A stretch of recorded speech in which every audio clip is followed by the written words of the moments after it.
Kasaragod നല്ലമ്പുഴയിൽ KCB ജീവനക്കാരനെ വാഹനം ഇടിപ്പിച്ച് കൊലപ്പെടുത്താൻ ശ്രമം നടന്നു. അരുൺകുമാറിനാണ് പരിക്കേറ്റത്. കൂടുതൽ വിവരങ്ങളുമായി അരുൺ പാറയ്ക്കൽ കാസർഗോഡ് നിന്ന് ചേരുന്നു. അരുൺ, എന്താണ് ശരിക്കും ഉണ്ടായത്?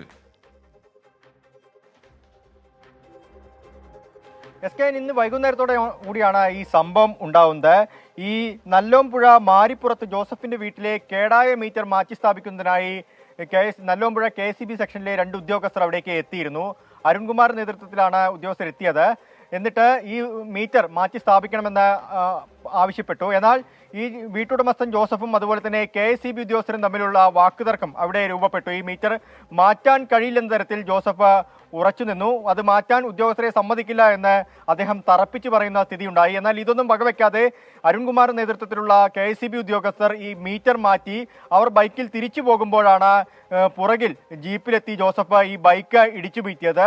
തുടർന്ന് ബൈക്ക് ഇടിച്ചു വീഴ്ത്തിയതിന് ശേഷം അതിൽ നിന്ന് തെറിച്ചു വീണ ഉദ്യോഗസ്ഥരെ ജീപ്പിന്റെ ജാക്കി ലിവർ ഉപയോഗിച്ച് മർദ്ദിക്കുന്ന ഒരു സാഹചര്യമാണ് അവിടെ ഉണ്ടായതെന്നാണ് മനസ്സിലാക്കാൻ സാധിക്കുന്നത്. എന്തായാലും ഈ മർദ്ദനത്തിൽ അരുൺകുമാറിന് ഗുരുതരമായ പരിക്കേറ്റിട്ടുണ്ട്. അദ്ദേഹത്തെ കാഞ്ഞങ്ങാട് ജില്ലാ ആശുപത്രിയിലേക്ക് മാറ്റിയിട്ടുണ്ട്.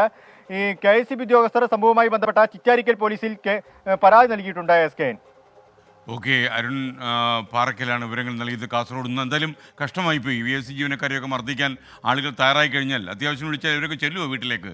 ഇനി നമുക്കൊരു ഇടവേള എടുക്കണം. ഇടവേള കഴിഞ്ഞു വരുമ്പോൾ ഇടുക്കി നെടുങ്കണ്ടം 4 മലയിൽ വിനോദസഞ്ചാരികളുടെ 27 വാഹനങ്ങൾ കുടുങ്ങിപ്പോയിരുന്നു.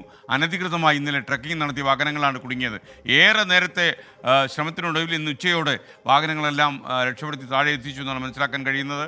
ഇതിൻ്റെ വിവരങ്ങളുമായി നമുക്കൊപ്പം നമ്മുടെ പ്രതിനിധി ചേരും ഇടവേളയ്ക്ക് ശേഷം. ബ്രേക്ക്. ലോകത്തെവിടെയായാലും ഏത് സമയത്തും 24 വാർത്തകളും ഓഗ്മെന്റഡ് റിയാലിറ്റി പാക്കേജുകളും എക്സ്പ്ലെയിനറുകളും വിശദമായി കാണാൻ ഞങ്ങളുടെ YouTube ചാനൽ നിങ്ങൾക്ക് സബ്സ്ക്രൈബ് ചെയ്യാം.